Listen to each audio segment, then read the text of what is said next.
Hi, everyone. Welcome back to another emotional and true to heart story.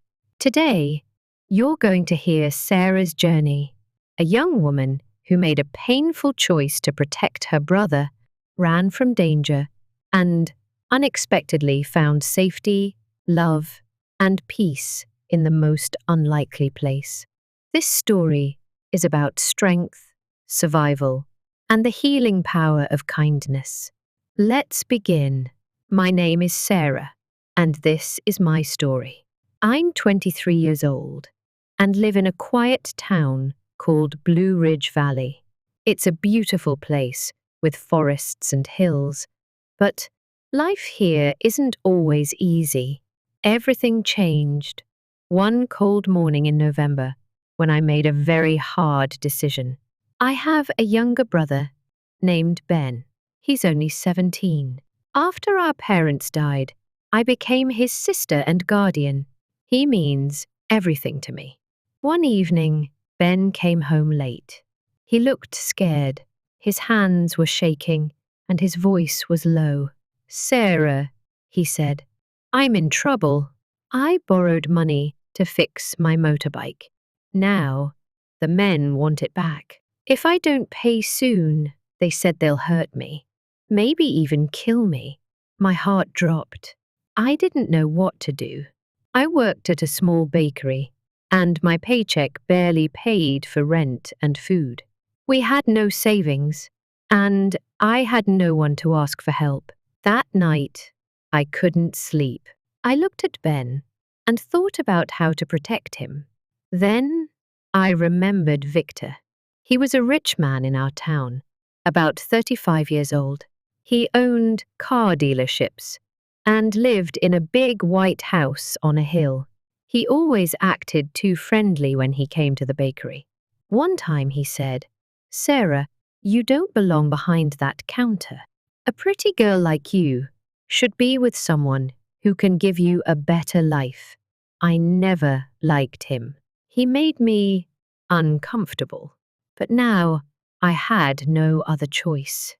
The next morning, I went to Victor's house. A maid opened the door and showed me to a big room.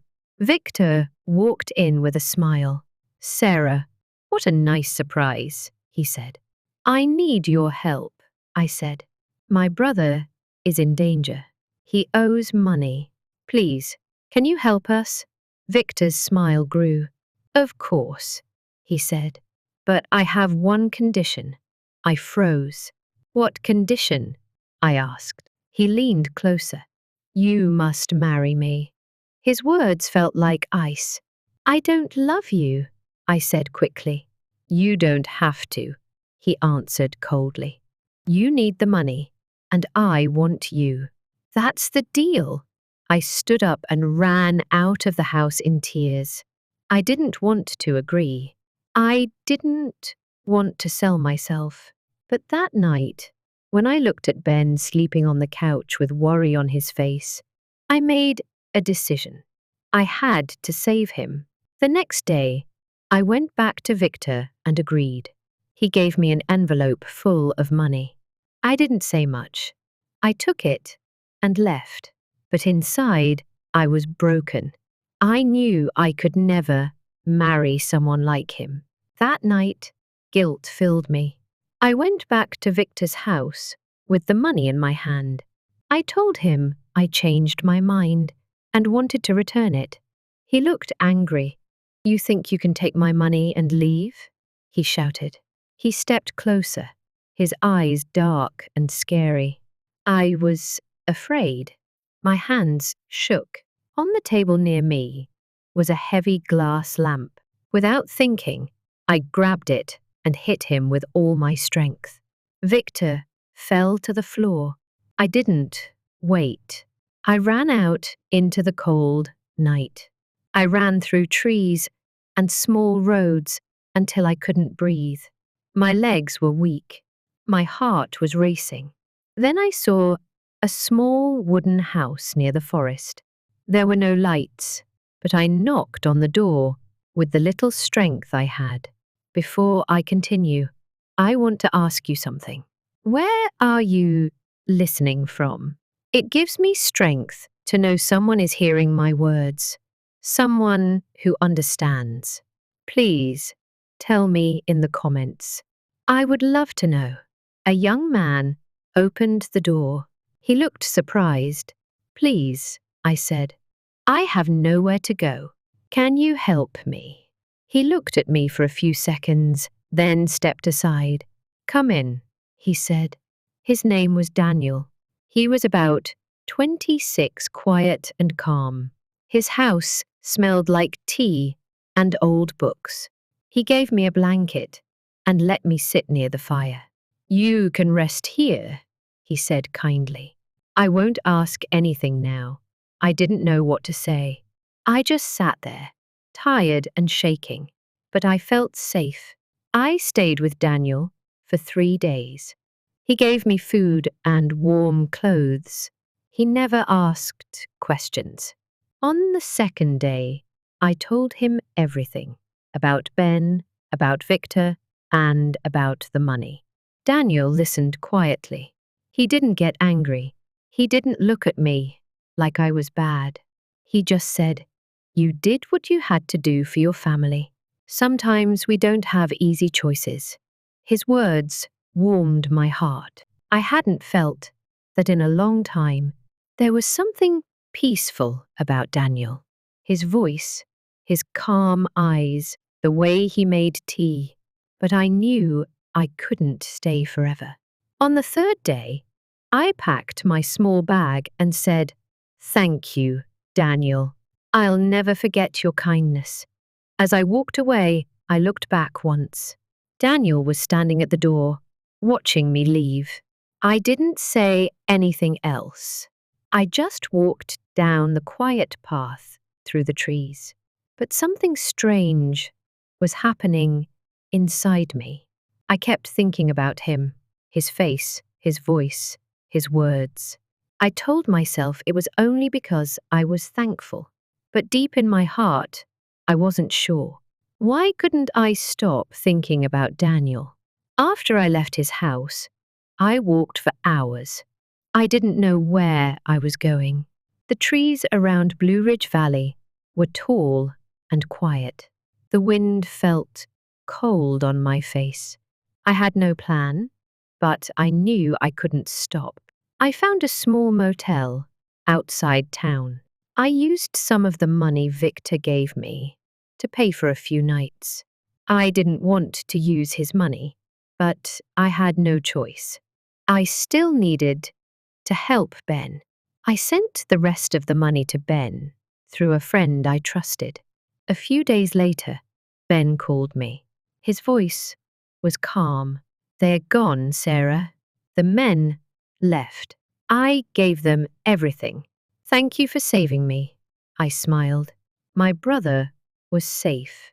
That was what mattered most.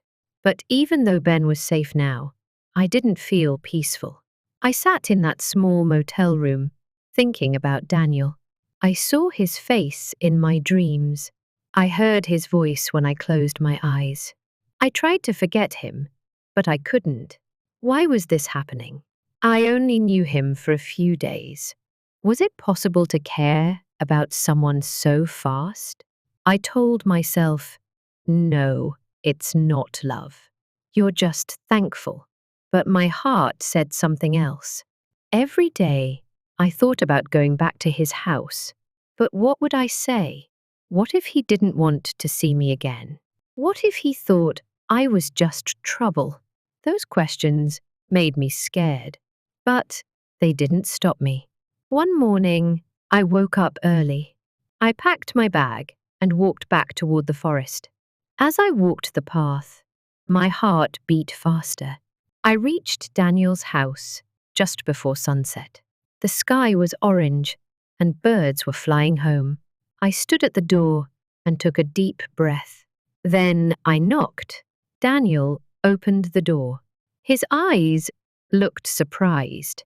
"Sarah, you came back." "Yes," I said softly. "I came to thank you again and to tell you something." He stepped aside and I walked in. We sat at the same table where we drank tea before. The room was warm, but I felt nervous. I looked at him and spoke slowly. You helped me when I had nothing. You listened to me. You didn't judge me. And since I left, I can't stop thinking about you. I think I've fallen in love with you. Daniel was quiet. I felt my heart drop. Did I say the wrong thing? Did I ruin everything? But then he smiled gently and looked into my eyes. I've been thinking about you too, he said. I missed you every day since you left. I didn't know if you would come back, but I hoped you would. His words felt like sunshine after a storm. I smiled, and my eyes filled with tears. You mean you feel the same? Yes, he said. I do. We didn't need many words after that. We just sat together in quiet happiness. Over the next few weeks, I stayed with Daniel. We spent time together every day. He showed me his garden with wildflowers and herbs. He had a bookshelf with his favorite novels. He even played an old guitar in the evenings while I watched the stars from the porch. I hadn't felt this peaceful in years. Daniel didn't want to control me. He didn't ask for anything. He only wanted me to be happy. And that made me love him more. But life is not always simple. One evening, we were sitting outside on the porch. Daniel was playing a soft song on his guitar. I was drinking tea. The air was cool, and everything felt calm. Then, we heard a sound. A car. It came slowly down the dirt road and stopped in front of the house. My heart dropped. I knew that car. I had seen it many times before. It was Victor. He got out. Two men came with him. They looked angry. Victor walked toward us. Sarah, he said, you thought you could take my money and disappear? Daniel stood up and stepped in front of me. Leave her alone, he said in a calm, strong voice. Victor laughed. And who are you? Her little hero? Daniel didn't move. Go back to your car. You're not welcome here. Victor's eyes narrowed. She owes me. She owes you nothing, Daniel said. She tried to return the money. You scared her. You tried to use her pain. Now leave. The two men behind Victor stepped forward. My hands shook. I was scared. But Daniel didn't step back. I'll call the police, he said. Do you really want that trouble? Victor looked around. His face was red, but he didn't speak. After a long pause, he gave a cold smile. This isn't over, Sarah, he said. You'll regret this. Then he turned and left. The car drove away into the night. I sat down slowly, trying to breathe. Daniel held my hand. It's okay, he said. He's gone, but I knew Victor. He didn't forget, and he didn't forgive. That night, Daniel and I talked for hours. We decided it wasn't safe to stay in Blue Ridge Valley anymore. Victor might come back. We couldn't live in fear. So we made a plan. We would leave everything and start new somewhere far away. The next morning, we packed our things. I wrote a letter to Ben and gave it to a friend. I told him I was safe and happy. Daniel and I drove out of town in his old truck. We didn't know where we were going, but we knew one thing: we would go together. After a few days of traveling, we found a small village near the mountains.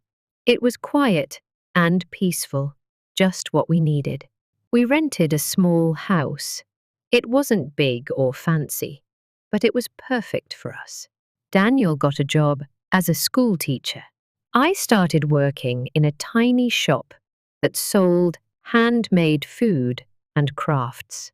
We didn't have much, but we had each other. Every evening we sat near the fire, sometimes talking, sometimes quiet. I felt happy in a way I had never felt before. But even then, part of me still looked back. I didn't know if Victor would find us again. I didn't know if he would ever stop. But I knew one thing: I wasn't alone anymore. Life in the village was peaceful. The people were kind, and the air was fresh. Daniel and I were happy. We had left the pain behind and started a new chapter. Every morning, we walked to work together.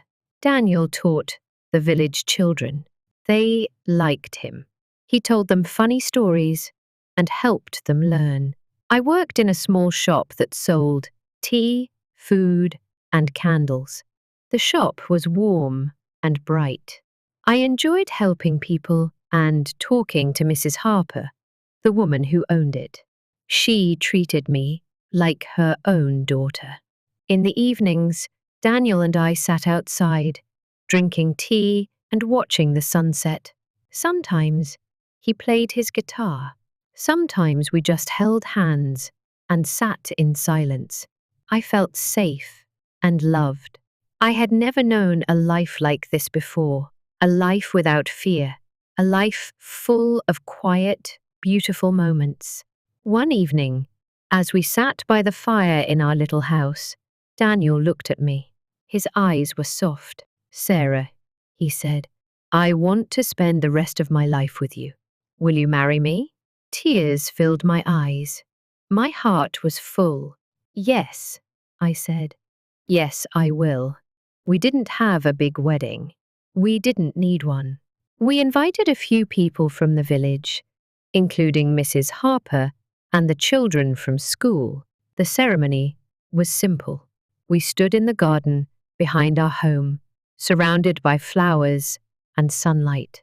I wore a plain white dress, and Daniel wore a light blue shirt. When we said our vows, I saw love in his eyes, and I knew I made the right choice. After the wedding, life got even better. We cooked together, laughed more, and talked about the future. We didn't talk about the past. Victor never came back. Maybe he gave up. Maybe he found someone else to control. I didn't care. That part of my life was over. Some nights, I still woke up from bad dreams. In the dreams, I was running, cold and scared. But when I opened my eyes, Daniel was always beside me.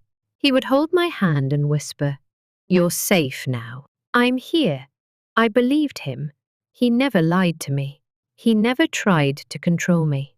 He just loved me. One sunny afternoon, I sat in the garden watching bees fly around the flowers. I thought about how far I had come. I remembered the girl I used to be, the girl who was afraid, who felt she had no choices. Now, I was a wife. I was loved. I had peace in my heart. My brother Ben was safe too. We talked on the phone, sometimes. He had a job in another town, working in a garage. He told me he was proud of me. I told him I was proud of him too. I had made mistakes. I had taken money. I had hurt someone, even if it was to protect myself. But those mistakes led me here. Without them, I would never have met Daniel. I would never have learned what real love looks like. Love is not control. Love is not fear. Love is calm. Love is kind. Love is Daniel. One evening, Daniel came home from school with a small package. He handed it to me and smiled. "Open it," he said. Inside was a photo frame. In it was a picture of us standing together in our garden. Behind us were the flowers, the house, and the sun. Under the photo, he had written, "Home is not a place. It is a person." I hugged him tightly. I didn't need anything else. Not money, not a big house, not fancy clothes. I only needed this man, this love, and this simple life. Now, every morning, I wake up and see Daniel beside me. I hear birds outside the window. I smell the tea he's making, and I feel thankful. Not because life is perfect. It isn't, but it's full of love, and that's more than enough. This is my story, the story of how I made a mistake, how I ran, and how I found something beautiful along the way. I found love. I found peace. And most of all, I found hope. If you feel lost right now, if you are scared, I want you to know things can change. A small act of kindness, a brave step forward, or even a stranger's help can change everything.